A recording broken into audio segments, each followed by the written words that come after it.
की। बोले परम पूज्य देवादेव श्री पार्श्वनाथ भगवान की। बोले परम पूज्य गणाचार्य गुरुदेव व्यास जी महाराज की। श्री आचार्य श्री कुंद कुंद स्वामी जी की। बोलिए आचार्य श्री विभव सागर जी महाराज की। आचार्य श्री विहर सागर जी महाराज की। आचार्य श्री विलंब सागर जी महाराज की। प्रिय आत्मन, श्री भगवान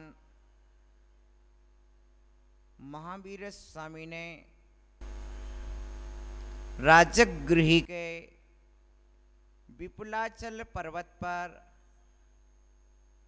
जो दिव्य देशना प्रदान की, वह दिव्य देशना अनुबद्ध केवलियों, परंपरागत सारस्वताचार्यों, पूर्वधर श्रुद्धराचार्यों के क्रम से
झेला, और वही दिव्य ध्वनि जो उनने झेले हैं वह हम झेल रहे हैं। प्रिय बंधुओं, आचार्य भगवान कहते हैं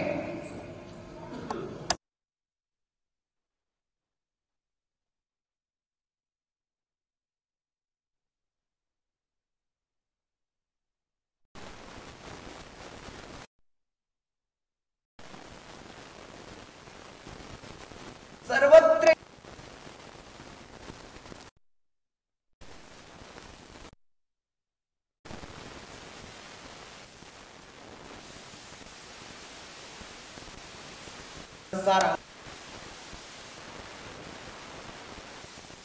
स्वामी आज के भविष्य को 2000 साल पहले लिख चुके।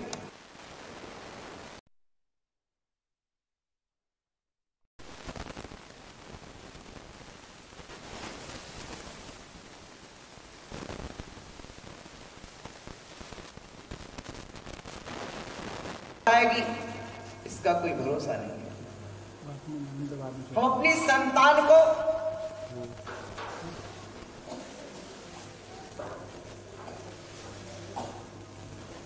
बहुत दूर तक पढ़ने भेजेंगे,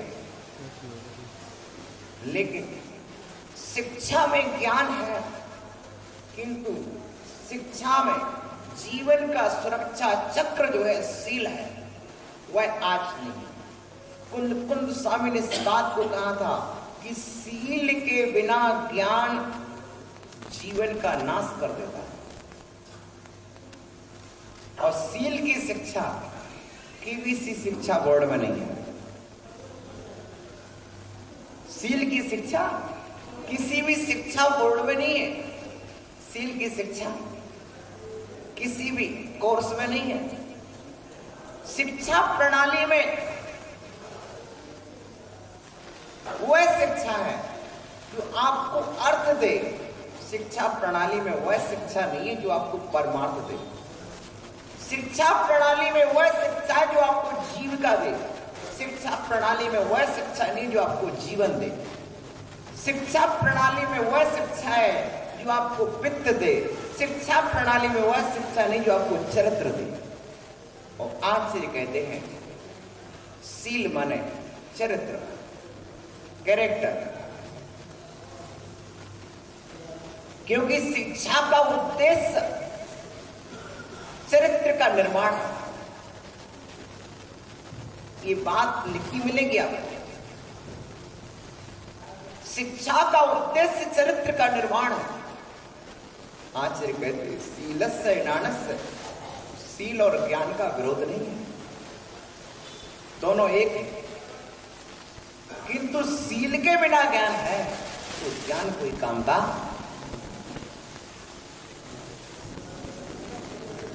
सील के बिना ज्ञान काम का नहीं है। ज्ञान सील के लिए है, लेकिन सील के बिना है तो उस ज्ञान का। बर्तन दूध को तपाने के लिए है, दूध ही नहीं है बर्तन में, तो बर्तन को तपाने का फल क्या है? आप दूध को तपा रहे हैं ना, कि बर्तन को तपाना चाहते हैं? तपाना तो दूध को चाहते हैं, और दूध ही नहीं है तो बर्तन को तपाने से क्या? उसी तरह से सील ही नहीं है तो ज्ञान की महिमा क्या? महिमा ज्ञान की नहीं है, महिमा सील की है। क्योंकि किसान ने बीज बोया और ऊंचा ऊंचे बहुत खड़ी हो गई, लेकिन यदि उसमें फल ना लगे तो उस फसल से क्या? हरियाली बहुत है लेकिन फल नहीं आए तो उस हरियाली से क्या? उसी तरह ज्ञान बहुत आया, अर्थ भी बहुत आया, लेकिन परमार्थ नहीं आया तो शिक्षा का कोई लाभ नहीं है। तो आचार्य कहते हैं आप समझ लो, दुखे नज्जै नानम, दुख से ज्ञान प्राप्त होता है। अब दुख से मतलब कोई पाप कर्म का उदय नहीं है।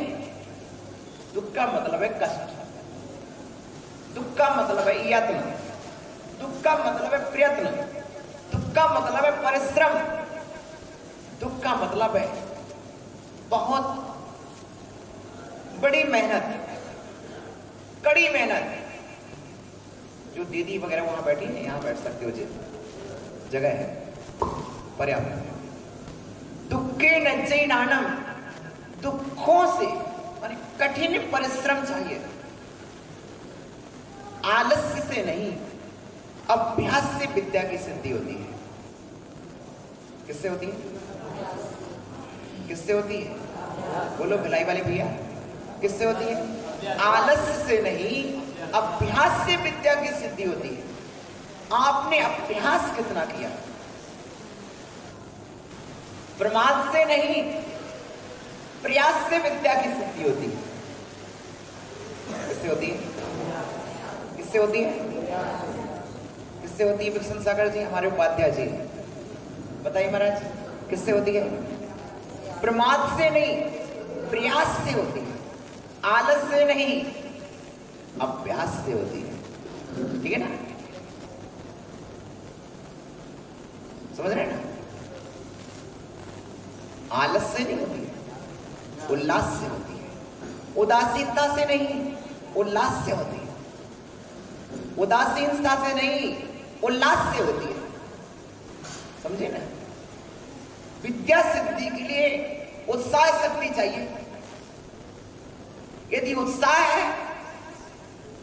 तो छोटी उम्र में भी बड़ी बड़ी सिद्धियां हो जाती हैं, और उत्साह नहीं है तो बड़ी उम्र में भी छोटी सिद्धि नहीं होती। उत्साह कितना है, उमंग कितनी है, उल्लास कितना है, कार्य की सिद्धि के लिए उत्साह शक्ति पहली शक्ति होती है। दुखे नज्जैनानम, ज्ञान की प्राप्ति बड़ी कष्ट से होती है। पूज्यों के चरणों में झुकना पड़ता है। जिस समय सभी सोते हैं उस समय जागना होता है।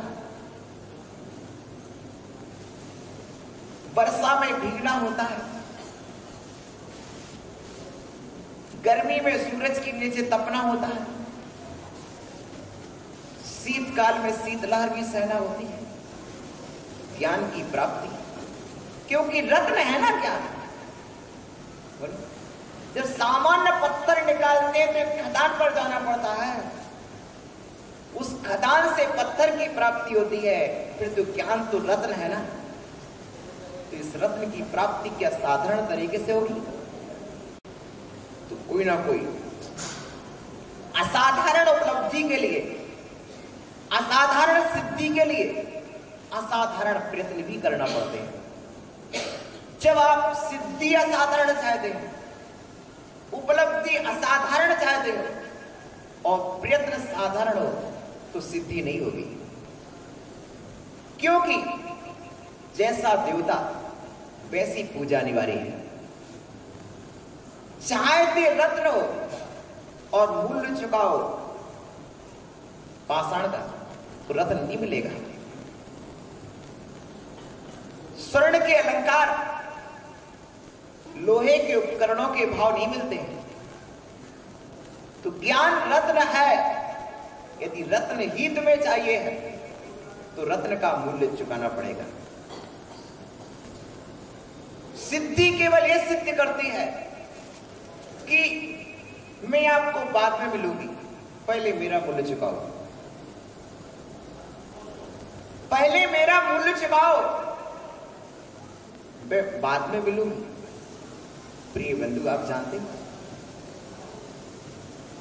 आज आप जो कंपनी से माल मंगाते हैं, पहले पेमेंट चुका देते हैं, बाद में माल आता है। प्रिय बंधु, इसी तरह विद्या एक सिद्धि है।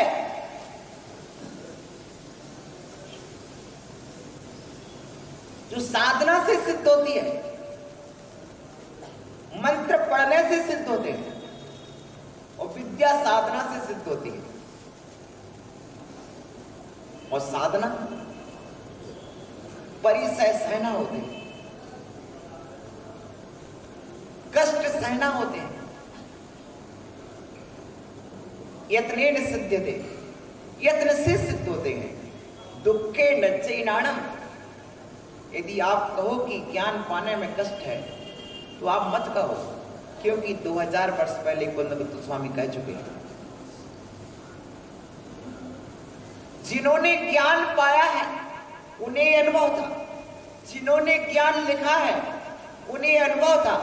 उन्होंने साथ में ये भी लिख दिया कि दुख से ज्ञान प्राप्त होगा, बड़े कष्ट से ज्ञान प्राप्त होगा, बड़े यत्न से ज्ञान प्राप्त होगा। और जो चीज जितने प्रयत्न से मिलेगी उस चीज का उतना समादर होगा, उसका उतना मूल्य होगा। आचार्य ने कहा, यदि यत्न रखोगे तो पाप नहीं होगा। जहां प्रमाद है वहां पाप है, जहां प्रयत्न है वहां निष्पाप है। जदम चरे जदम चिट्ठे जदमा से जदम से यदि तुम प्रयत्न पूर्वक सोगे भी तो भी तुम्हें पाप नहीं लगेगा, प्रयत्न पूर्वक जागोगे तो पाप नहीं लगेगा, प्रयत्न पूर्वक खाओगे तो पाप नहीं लगेगा। सावधानी चाहिए, विद्या की सिद्धि के लिए सावधानी जरूरी है। दुखे नज्जैनाणम, सूत्र वाक्य है दुखे नज्जैनाणम, दुखेन अर्जितम विद्या, यत्नेन अर्जितम विद्या, बड़े यत्न से श्रम से, श्रमेण अर्जितम विद्या, श्रम से विद्या प्राप्त होती है। अब चाहे आप उसे दुख बोलो, चाहे आप कष्ट बोलो, चाहे आप प्रयत्न बोलो या परिश्रम बोलो, भाषा बदलेगी, शब्द बदल जाएंगे, किंतु भाव तो यही है कि बड़ी मेहनत करना पड़ेगा। विद्या के लिए मोह त्याग करना पड़ता है। और पूर्व काल में तो 12-12 साल तक घर छोड़ करके जाते थे, पढ़ते थे। दुखे नज्जैनाणम, बड़े प्रयत्न से ज्ञान प्राप्त होता है। और नाणम नाउण, नाणम नाउण, ये तो पहली बात है कि ज्ञान बड़े कष्ट से प्राप्त होता है। ज्ञान का पहला नियम, ज्ञान का पहला नियम बड़े परिश्रम से प्राप्त होता है। पहला नियम क्या है? दुखे नज्जैनाणम, ज्ञान कष्ट से प्राप्त होता है। अब दूसरा नियम क्या है? नाणम नाउ, ज्ञान को जान करके भावना दुखम, उसकी भावना बनाए रखना, संस्कार बनाए रखना, सदा स्मरण में रखना, भूल नहीं जाना। जानते हो, गाय एक बार भोजन करती है, गुरुदेव बताते कि देखो बेटा, ऐसा सीखो जैसे गाय एक बार खाने के बाद रौंथन क्रिया करती है तब रस बनता है, उसी तरह प्रवचन सुनने के बाद उस पर विचार करना चाहिए। जब बार बार विचार करोगे तब वो ज्ञान अपना रस प्रदान करेगा। अब मुझसे पूछा, महाराज आपने समाधि भक्ति में समाधि का पहला उपाय क्या लिखा? मैंने कहा जिनवाणी रसपान।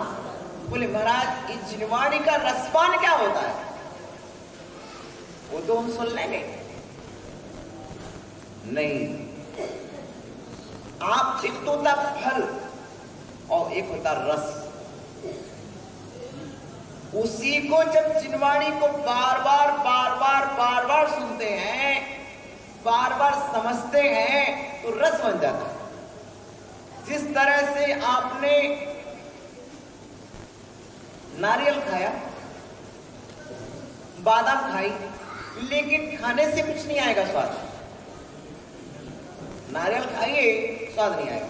जितनी बार चबाएंगे उस चबाने से क्या होगा? उसका स्वाद आएगा।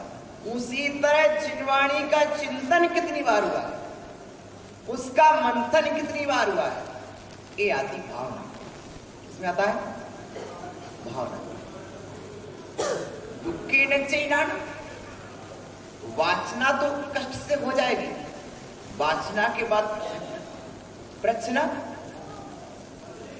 अनुप्रेक्षाएं, भावना, बार बार विचार भी तो करना है। ऐसा ना हो कि हम उसे भूल जाएं। तो आचार्य कहते हैं नानम नाहुण, ज्ञान को जान करके, भावना दुखम, जानने के बाद भी भूल नहीं जाना, कई कई बार बहुत सारी चीजें मार्केट में देख के आते हैं, घर पर आकर भूल जाते हैं। जब तक स्वाध्याय में बैठते हैं तब तक बहुत अच्छी चीजें हमको सुनने मिलती हैं, और फिर घर पर जाके अन्य कार्यों में संलग्न हो जाते हैं। तो ये मुख्य ज्ञान धाराम से विस्मृत। तो आचार्य कहते हैं अन्य कार्य बीच में आएंगे, लेकिन पुनः पुनः अपने ज्ञान में जुटना इस साधन कहलाता है। आराधना के 5 अंग हैं। कितने हैं? उद्योतन, उद्यमन, निर्वाहन, साधन, निस्तरण, है ना? तत्व और सूत्र में पढ़ा आपने। उज्जोवणम उज्जवणम निब्बैडम सायडम चनेच्छरणम दंसैनाण चरितम तवाण मारायणा भणिया। आप उद्योतन करिए, चमकाइए। बर्तनों को मांजते ना, बर्तन चमक जाता है, उद्योतन कहलाता है। कपड़ा को साबुन लगा के साफ करते ना, कपड़ा साफ हो जाता है, उद्योतन कहलाता है। उद्यमन,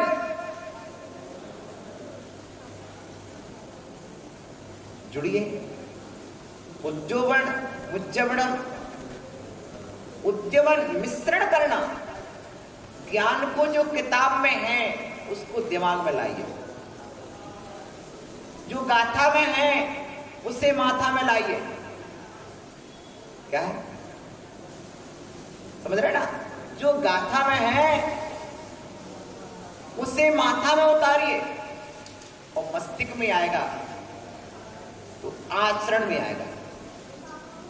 जब कोई बात 100 बार विचार में आती है तो एक बार आचार में आती है। क्यों भाई? है कि नहीं? हमारे घर पर जब विचार कर लेते हैं, घर में शादी संबंध होते हैं, विचार करते हैं इस कन्या को अपने घर की बहू बनाना चाहिए। ये विचार अनेक बार चलता है, अनेक समय तक चलता है, तब कहीं शादी एक दिन होकर कन्या घर में आती कि नहीं? उसी तरह चाहे आचरण के ग्रहण की बात हो या सील के रक्षण की बात हो या गुणों के ग्रहण की बात हो, जो अनेक बार विचारते गए तब वह एक बार अपने जीवन में आ पाता है। तो आचार्य कहते हैं भावना दुख, भावना भी बड़े कष्ट से होती है। क्यों? क्योंकि हमारा उपयोग अन्य कार्य में तो जल्दी चला जाता है। जिन कार्यों को हमने बार बार सुना है, जिनको बार बार देखा है, जिनका बार बार परिचय है, बार बार अनुभव है, उनके विषय में हमारा उपयोग जल्दी चला जाएगा। लेकिन जिनको कभी देखा ना हो, सुना ना हो, परिचय ना हो, ऐसे अभूतपूर्व तत्व के विषय में चला जाएगा क्या? उपयोग नहीं जाता। भले ही वो कितना महत्वशाली क्यों ना हो, भले ही कितना महत्वशाली क्यों ना हो, वहां उपयोग नहीं जाएगा। क्यों? उसका महत्व हमें मालूम नहीं है। किसी भी चीज की उपलब्धि के लिए 2 बातें जरूरी है। एक तो दुर्लभता का ज्ञान होना चाहिए और दूसरी बात है उसके महत्व सामने आना चाहिए। इस वस्तु का महत्व क्या है?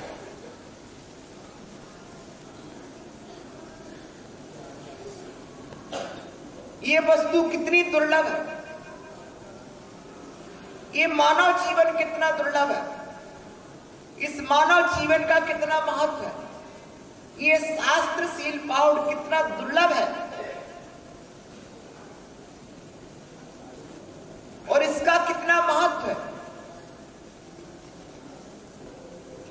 आप यात्रा करना चाह रहे हैं रेलवे की, आपके पास रिजर्वेशन टिकट है, ठीक है ना? पर वो टिकट आप कितनी सुरक्षित रखते हैं? क्यों रखते हैं? क्योंकि आपको उसकी दुर्लभता का पता है। और उसका महत्व भी पता पड़ गया है। यदि यात्रा के बीच में टिकट खो जाएगी तो यात्रा में बाधा, बोलो समझ रहे ना? यदि यात्रा में वो टिकट खो जाएगी जो टिकट आपने ही रिजर्वेशन कराई है, यदि वही टिकट आपके पास से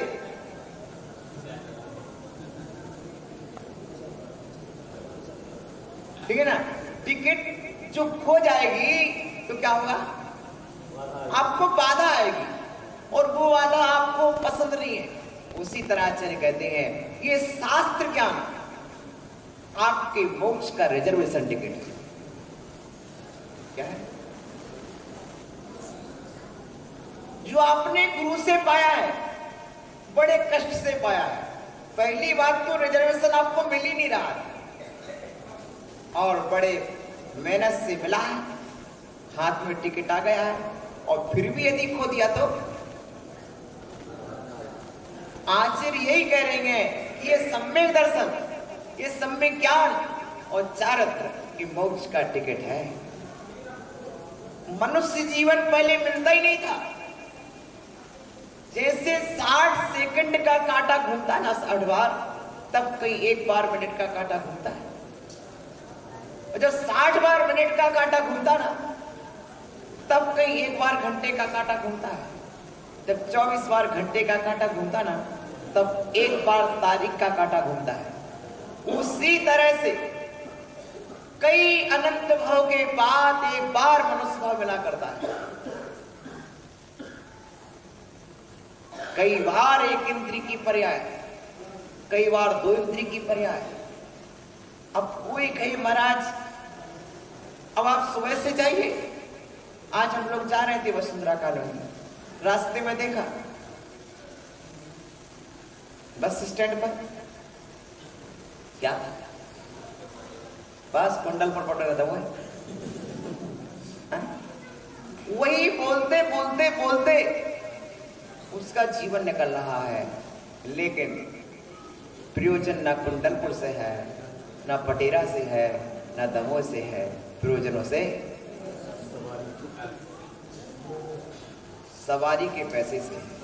प्रिय बंधुओं, वाणी इस तरह से व्यर्थ चली जाती है, जीवन व्यर्थ निकल जाता है, लेकिन जीवन का सही लाभ प्राप्त नहीं होता है। आचार्य कहते दुखे नच्चे नानम, दुख से ज्ञान मिलता है। जानकर के भावना दुख से होती है। आप जानते हैं सरकार गेहूं दे रही है, चावल दे रही है, लेकिन वो बड़े कष्ट से तो सरकार दे रही है, लेकिन वो दाल चावल उनके घर तक ही नहीं पहुंच पाता है।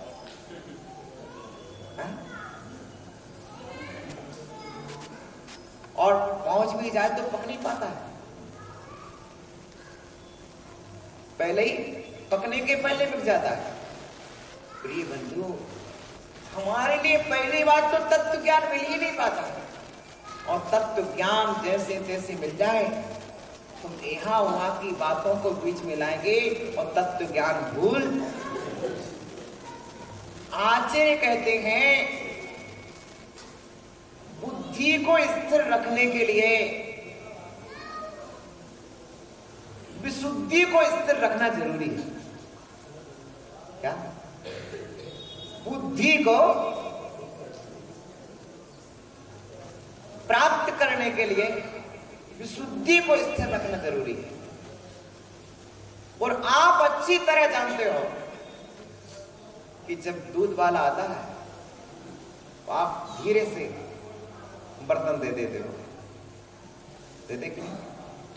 लेकिन बर्तन सक्रिय महका नहीं देते।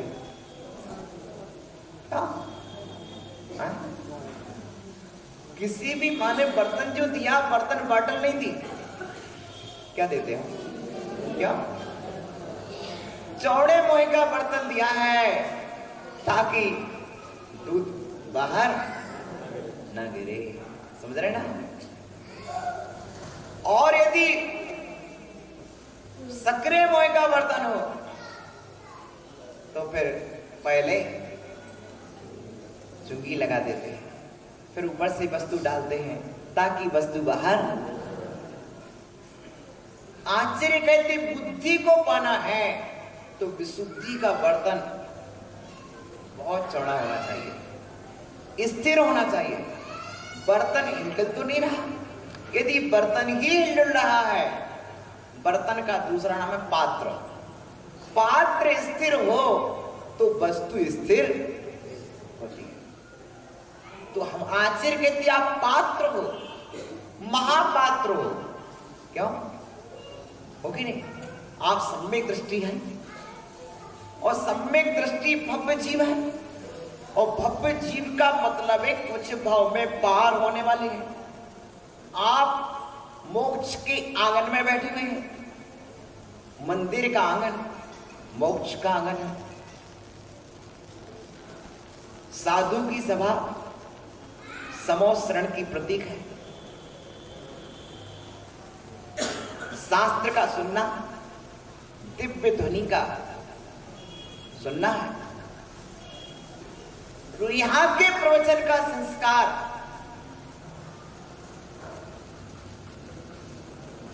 वहां की दिव्य ध्वनि का संस्कार है। हम विभव सागर के प्रवचन में आकर के,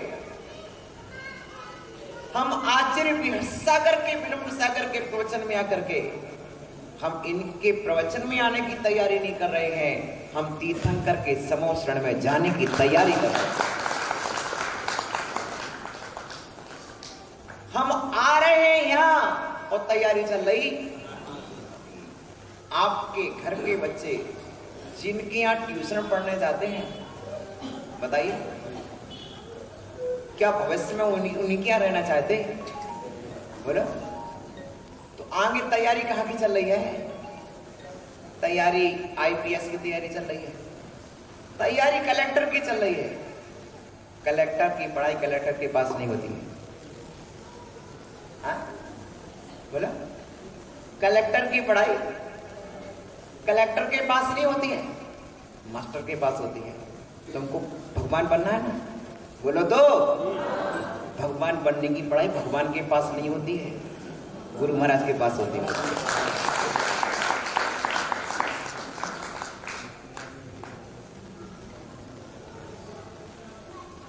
आसानी से नहीं होती है।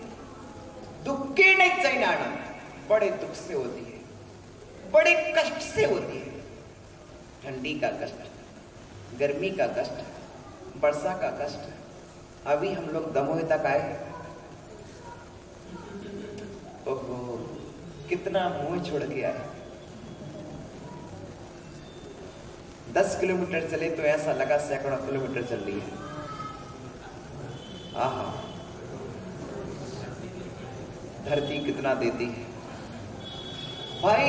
उस कंट का कीड़ पथ पर चलकर आए, लेकिन मुझे मालूम है महाराज, जितने अधिक कष्ट कंटकों में जिनका जीवन सुमन खिला है, जितने अधिक कष्ट कंटकों में जिनका जीवन सुमन खिला है, गौरव गंधे उन्हें उतना ही यत्र तत्र सर्वत्र मिला। यदि वो 10 किलोमीटर ककरीले पथरीले पथ पर चलकर नहीं आते तो आज ये सभा में तालियां भी कहां बजती।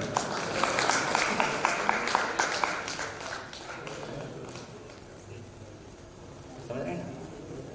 जीवन फूलों का मैदान नहीं है। जीवन फूलों की सेज नहीं है, संघर्ष और उत्कर्ष का मैदान है। यहां पर कष्ट है, लेकिन कष्ट जिस राह में उठाना चाहिए उस राह के उठा लें तो सफलता चरण चूमे। हम विद्या की प्राप्ति में कष्ट उठा लें, और विद्या का नियम एक है महाराज, यदि तुम जीवन भर सुखी रहना चाहते हो तो अभी कष्ट उठा लो, और अभी सुखी रहना चाहते हो तो जीवन भर कष्ट उठाने के लिए तैयार रहो। दो में से एक निर्णय करना पड़ेगा, दो में से एक निर्णय करना पड़ता है। यदि तुम देखो कितनी अच्छी सुन रहे विमल श्रीमाता जी, कितनी अच्छी सुनती प्रवचन। यदि तुम जीवन भर कष्ट उठाना चाहते हो तो अभी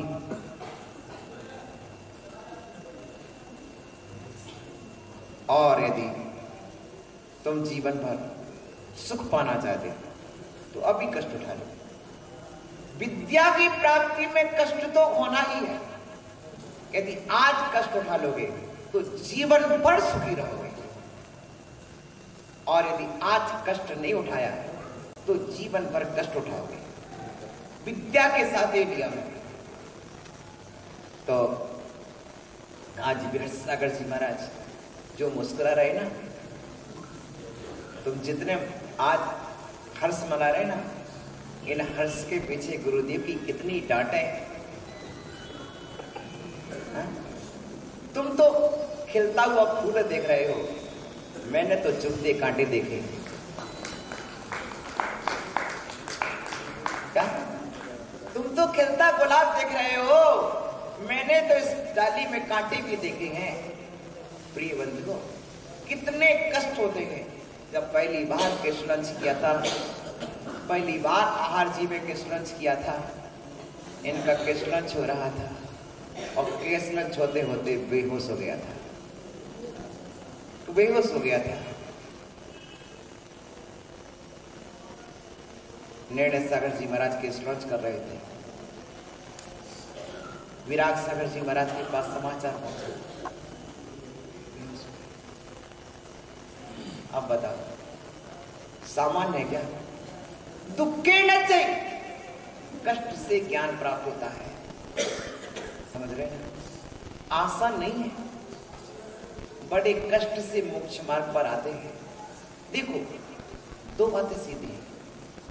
यदि 40 दिन का सुख चाहिए तो बैठ सागर जी बोलते हैं कि 40 दिन का सुख चाहिए तो शादी कर लो, और 40 साल तक सुख चाहिए तो दीक्षा ले लो। ये बैठ सागर जी ने कहा है। सीधा अंतर है। संसार में प्रवेश करोगे, शुरुआत में सुख मिलेगा। कब तक?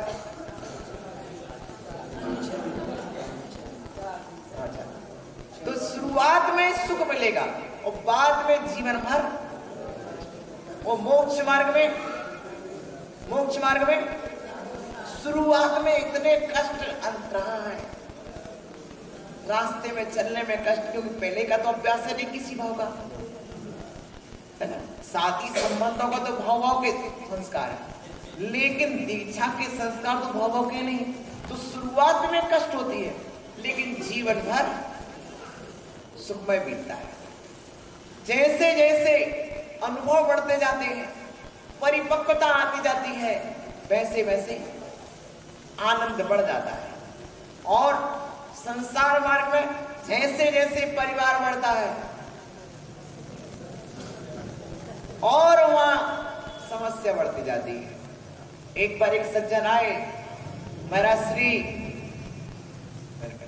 नमस्ते नमस्ते किया, मैंने आशीर्वाद दिया। बोले महाराज श्री, ये मेरी समस्या है। क्या बोले? ये मेरी समस्या है। मैंने कहा, देखो भाई, ये मेरी तपस्या है। क्या है? साधु संत बड़ी तपस्या से मिलते हैं। किसी जन्म जन्मांतरों के कोई तप के फल हैं जो हमें इन नैनों से दिगंबर साधुओं का संग देखने मिल रहा। अच्छा, इस साल को ये तो बताओ, जब तुम पल भर देखकर खुश हो जाते हो और पुण्य समझते हो, तो मेरे साथ तो 24 घंटे साधु रहने, तो मेरा कितना पुण्य होगा? बोलो। आपके चौके में तो आधे घंटे के लिए महाराज गए और आप आनंदित हो गए, तो हमारे साथ तो ये सदा रह रहे हैं, तो हमारा कितना परम पुण्य नहीं होगा। अपने अहोभाग्य को मानना चाहिए, हमारे साधुओं को भी अहोभाग्य मानना चाहिए कि सच में जब श्रावक का पुण्य दर्शन करना पुण्य का है, तो हम तो 24 घंटे दर्शन कर रहे हैं, 24 घंटे में साथ साथ रहने मिल रहा है भैया। तो दुखे न चैनानम, बड़े कष्ट से ज्ञान प्राप्त होता है। कष्ट तो होता ही है, किन्हीं के चरणों में बैठना पड़ता है, झुकना पड़ता है, घर छोड़ के आना पड़ता है। और सच में तुम तो इतना ही कष्ट उठा रहे हो, लेकिन इन साधुओं ने कितना कष्ट उठाया। माँ भी छोड़ी, पिता भी छोड़ा, परिवार भी छोड़ा, पैसा भी छोड़ा, मकान भी छोड़ा, मान भी छोड़ा, सब कुछ तो त्यागा है। इतने सब त्याग के बाद ज्ञान प्राप्त होता है। जितना जितना जितना कष्ट सहते जाओगे उतना उतना ज्ञान प्राप्त हो जाएगा। बस दिशा सही हो तो दशा सही होती है, और दिशा ही सही नहीं हो तो दशा कैसे सही होगी। दुखे नज्जई नाणम, नाणम ना हो। तुमने दुख से कष्ट से ज्ञान भी पा लिया है। देखो इतना अच्छा प्रवचन लगा कि माता जी भी आ गई प्रवचन में कि सामने सामने देखेंगे, क्योंकि प्रवचन का है कि वक्ता के सामने जब श्रोता बैठता है तो उसे 85% अधिक मिलता है। क्या अब कोई छुप करके बैठ जाए, लुक करके बैठ जाए तो उसे सुनने को तो मिलेगा, लेकिन हमारी आंखें जो होती हैं ये 85% ग्रहण करती है और शेष इंद्रियां 15% ग्रहण कर पाती। तो प्रिय बंधुओं, दुखे नज्जई नाणम, दुख से ज्ञान प्राप्त होता है। नाणम नाउन, ज्ञान को जानकर के भावना और दुख से होती है। भावी मई जीवो, और भावित मति, कैसी मति? भावित मति, जिसने अपनी बुद्धि में बार बार भावना भाई है। अब संघ में कुछ बहनें हैं, वीरसागर जी संघ में 2-3 बहनें हैं, बार बार दीक्षा की भावना करती, बार बार भावना करती हैं। देख देना, जब कई बार भावना गाते हैं तब एक बार सफल होती है। जयपुर में वैद्य सुशील जी है, वो कहते हैं हम औषधि को भावना देते हैं। पूछा कि आपकी औषधि फायदा क्यों करती है? वही दवाई दूसरे व्यक्ति देते हैं और वही दवाई आप देते हो, तो आपकी दवा फायदा क्यों करती है? तो वैद्य जी बोले, आप हमारी शाला में चले, रसायन शाला में। तो रसायन शाला में ले गए, प्रैक्टिकल रूप में दिखाया कि जहां औषधियों की कुटाई हो रही है, जहां सफाई हो रही है, जहां औषधियों की पैकिंग हो रही है, वहां प्रत्येक व्यक्ति नमोकार मंत्र का पाठ कर रहा है।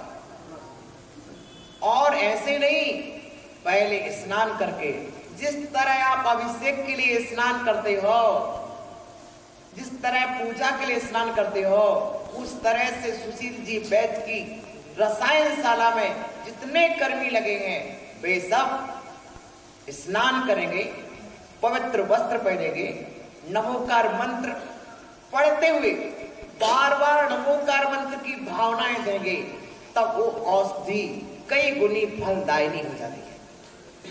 आचार्य कहते हैं भावना कितनी थी। वैराग्य, इसी एक ही प्रवचन को सुनकर किसी को वैराग्य आ जाता है, किसी को नहीं आता। क्यों? उसने भावना नहीं दी है। हमारे आयुर्वेद शास्त्रों में कहा, एक गिलास को 32 बार चबाना चाहिए, रोटी को पीना चाहिए और पानी को खाना चाहिए। क्या करना चाहिए? रोटी को और पानी को, यानी रोटी को जब आप ग्रास को 32 बार चबाएंगे तब वो ग्रास लिक्विड हो जाएगा। उसी तरह जब ज्ञान की बार बार भावना करेंगे तो ज्ञान रसपान हो जाएगा। इतनी समझ में आती जाएगी कि वह रस बन जाएगा, ज्ञान रस। तब कहलाएगा जिनवाणी रसपान। क्या कहलाएगा?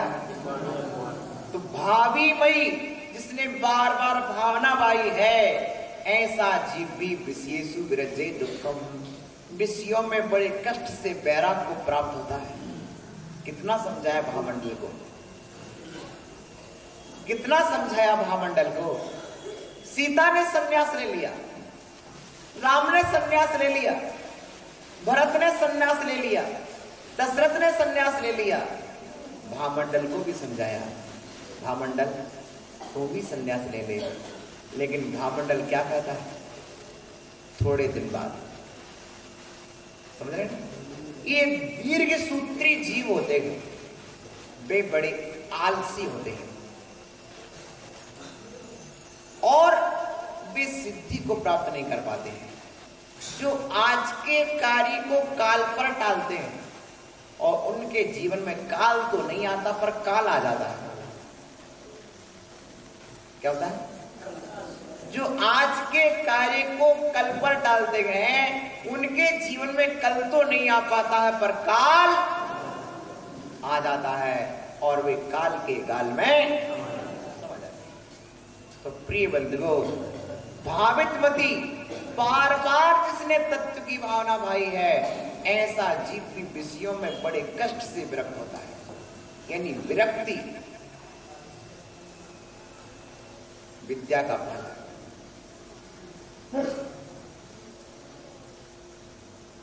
यदि चारित्रहीन ज्ञान है तो उस ज्ञान का कोई मूल्य ही नहीं। सुगंधहीन फूल है तो उस फूल की क्या कीमत है?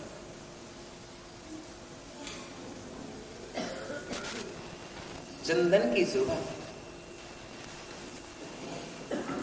उसकी सुंदरता से नहीं होती, उसकी सुगंधी से होती है। बोलो, भले ही उस पर बिस्तर लिपटे रहे तो चलेगा, लेकिन सुगंध तो है ना।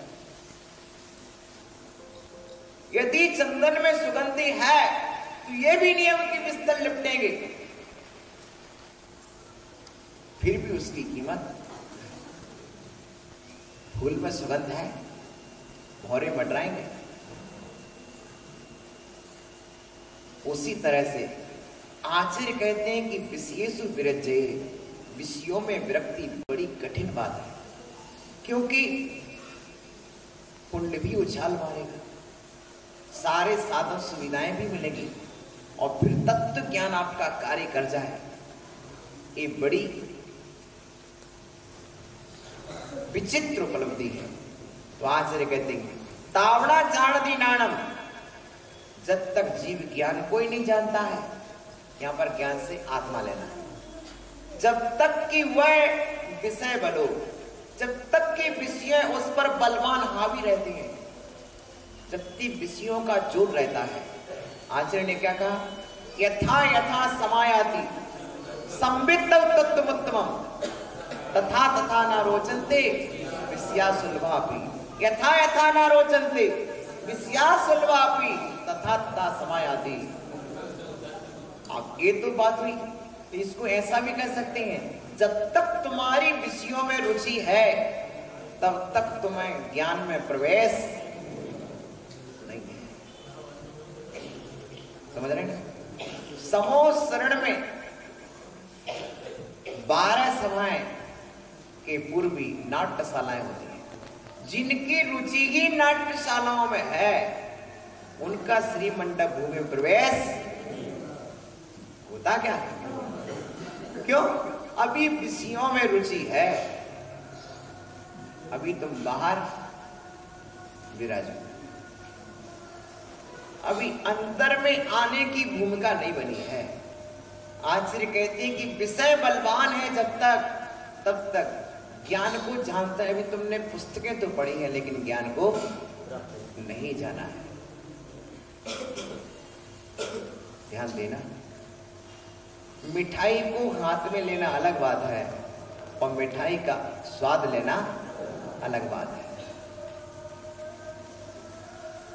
दवाई को हाथ में लेना अलग बात है और दवाई शरीर में प्रयोग हो कि अलग बात है। विषय विरक्त में तो विषय ना खवे परायम कमम, और विषयों से विरक्त है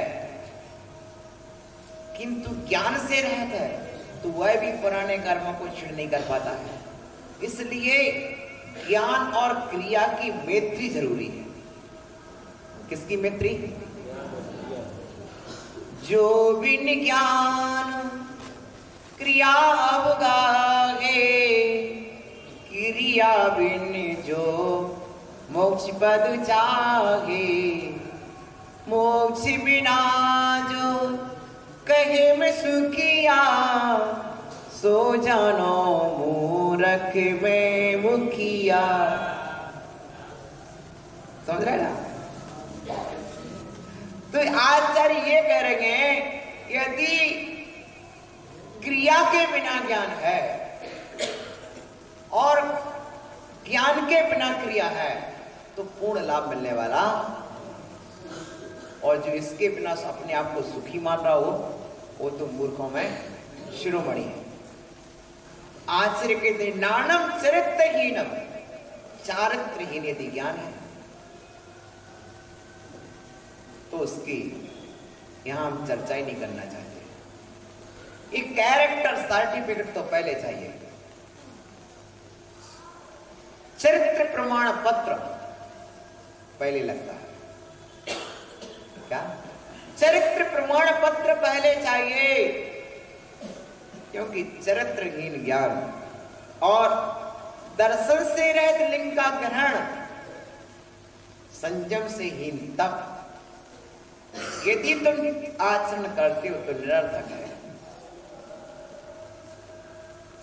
तप है पर संयम ना हो। संयम जानते हैं? संयम का मतलब होता है 5 इंद्रिय और मन को वश में करना तथा 60 का जीवों की विराधना ना करना। यदि जीवों की विराधना चल रही है और तप भी चल रहा है तो ऐसा तप सफल नहीं माना गया है। तो आचार्य भगवान ने कहा ज्ञान को चरित्र का बल मिलना चाहिए। तो ऐसा ज्ञान जब चरित्र का बल पाता है तब सफल होता है। ये तत्व यहां पर दर्शाया है। तो नानम, यदि ज्ञान चारित्र से हीन है तो वो सफलता नहीं पाता है और सम्यक दर्शन ही नहीं है तो कोई भी लिंग धारण कर ले तो सफलता नहीं मिलती है। इसलिए चारित्र, सागर जी महाराज गुरुदेव बोलते तन भर ज्ञान की अपेक्षा कण भर चारित्र श्रेष्ठ। तन भर ज्ञान की अपेक्षा क्या? तन भर ज्ञान की अपेक्षा कण भर चारित्र श्रेष्ठ। थोड़ा भी चारित्र तो वो श्रेष्ठ है। 33 सागर के ज्ञान की अपेक्षा 8 वर्ष अंतर्मुख का चारित्र मोक्ष पद दे देता है। 33 सागर का ज्ञान मोक्ष नहीं देता है और 8 वर्ष अंतर्मुख का ज्ञान मोक्ष दे देता है। प्रिय बंधुओं, ये चारित्र की महिमा है, इसलिए हमारे यहाँ चारित्र को तीर्थ कहा गया है और चारित्र धारियों की महिमा है। ज्ञान फलम चारित्रम, बोल दो ज्ञान फलम ज्ञान फलम ज्ञान फलम। ज्ञान का फल है। ये जो महाराज बैठे, मात्र एक बात खास आपसे कह रहा हूं, भगवान जिनेंद्र का शासन कैसे आगे चले। जब इस विषय पर चिंतन कर रहे थे मेरा श्री, तो बहुत अच्छा एक चिंतन आया कि भगवान के तीर्थ का लोप कब कब हुआ। समझ रहे ना? कौन से तीर्थंकर के काल में भगवान का तीर्थ रुक गया? उस दंत भगवान के काल में तीर्थ का लोप हो गया। उस दंत से लेकर के धर्मनाथ के काल में ऐसे बार बार समय आए कि जब धर्म तीर्थ का लोप हो गया। तब चिंतन आया कि लोप क्यों हो गया, उसका कारण क्या रहा। हम तो सहज में बोल देते हैं, आज हम प्रवचन में नहीं जाएंगे। आसानी है, आप हमारी पहचान के हो, मैंने आपको बोल दिया आज हम प्रवचन में नहीं आएंगे, ठीक है भैया। लेकिन ये सहज बात जो है, ये धर्म तीर्थ की लोक की बात है। आचार्य ने लिखा धर्म जो तीर्थ का लोप कैसे हुआ? सबसे पहले धर्म तीर्थ चलाया किसके द्वारा गया? 3 के द्वारा, वक्ता, श्रोता, वो आचरण करता। ये जिनेंद्र भगवान का तीर्थ है। हमारे प्रवचन में बैठने से और आपके प्रवचन में आने से हमारा कुछ नहीं होता, तुम्हारा कुछ नहीं होता, भगवान महावीर का तीर्थ चलता है। और जब हम प्रवचन में नहीं आते हैं और आप प्रवचन को नहीं सुनते हैं तो हमारा आपका नुकसान नहीं होता है, तीर्थंकर महावीर स्वामी के तीर्थ का नाश होता है और हम हत्यारे बन जाते हैं। क्या बन जाते हैं? तीर्थ के नाशक बन जाते हैं। कल विनम्र सागर जी ने क्या कहा था? फल को बदबू पैदा करने के लिए उसमें कुछ नहीं डाला जाता है। 4 दिन उस फल पर नजर ना डालो,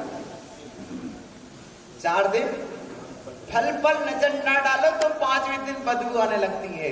उसी तरह से यदि हम प्रवचन में जाना बंद कर दें, प्रवचन को सुनना बंद कर दें, प्रवचन करना बंद कर दें, तो महावीर स्वामी के तीर्थ का नाश हमारे द्वारा।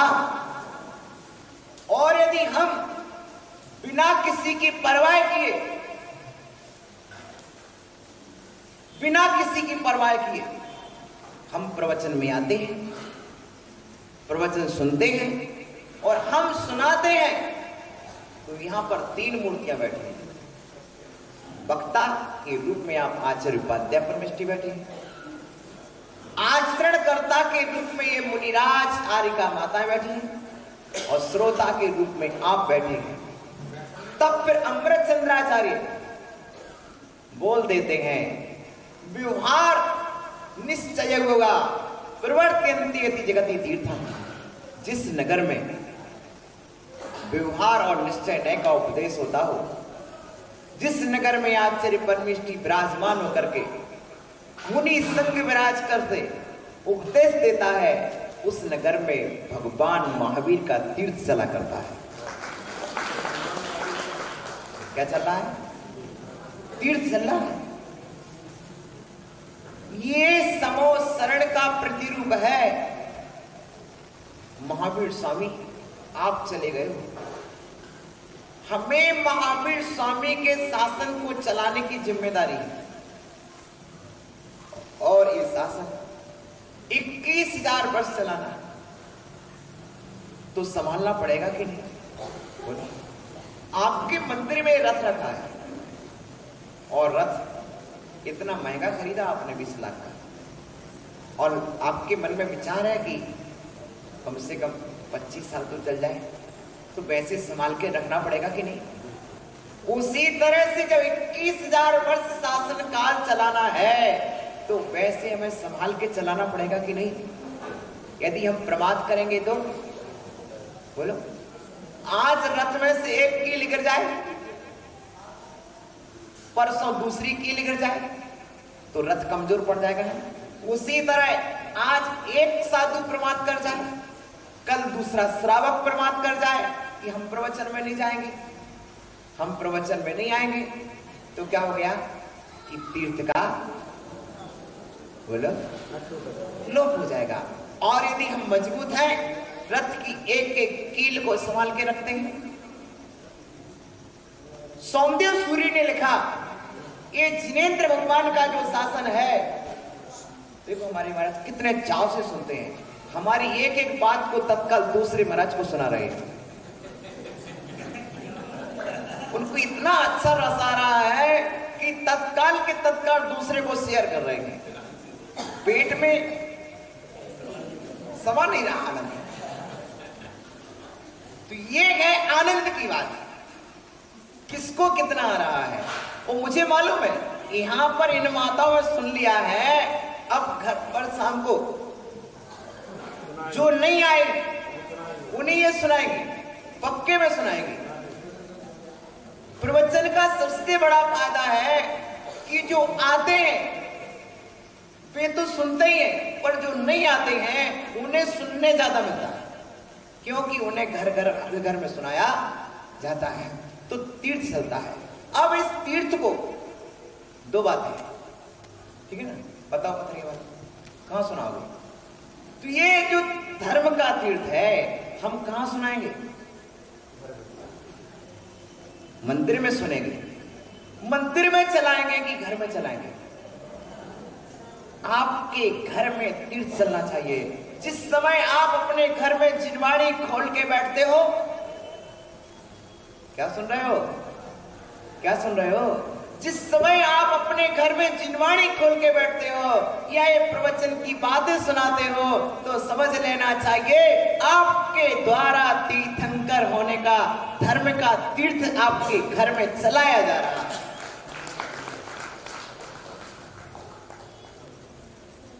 अरे जब रानी झेलना अपने पति को तीर्थंकर बना सकती है, सुन रहे ना, जब रानी झेलना अपने पति को तीर्थंकर बना सकती है, तो आप अपने पति को तीर्थंकर की जिनवाणी तो सुना ही सकते हो, क्या नहीं सुना सकते? प्रिय बंधुओं, निमित्त भले बन जाओ, उपादान में क्षमता होगी, कार्य हो जाएगा, पर हम तो भले निमित्त बन ही जाएं। बड़े अच्छे भाव होते हैं और ये साधुगण यहाँ विराजे हैं।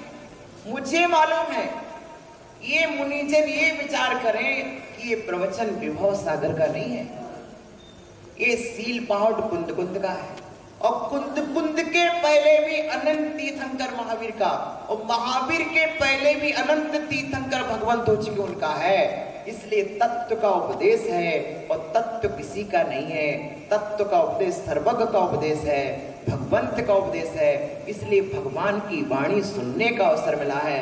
असंख्यात गुण श्रेणी निर्जरा में निमित्त बन रहा हूं मैं तो आपके लिए निर्जरा महोत्सव में आमंत्रण किया गया है। ये स्वयंवर मंडप नहीं है क्या?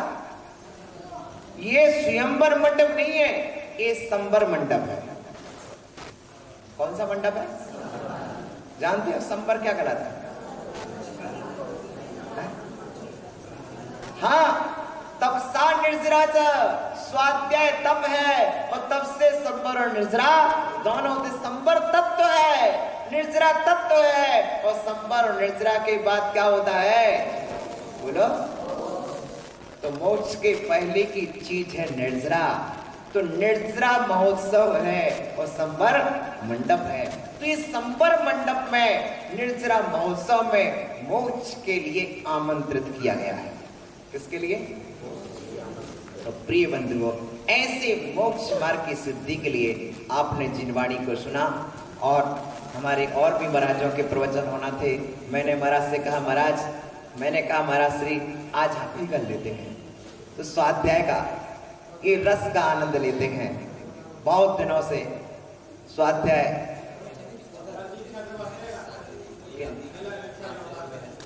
जी जी जी जी जी आज तारीख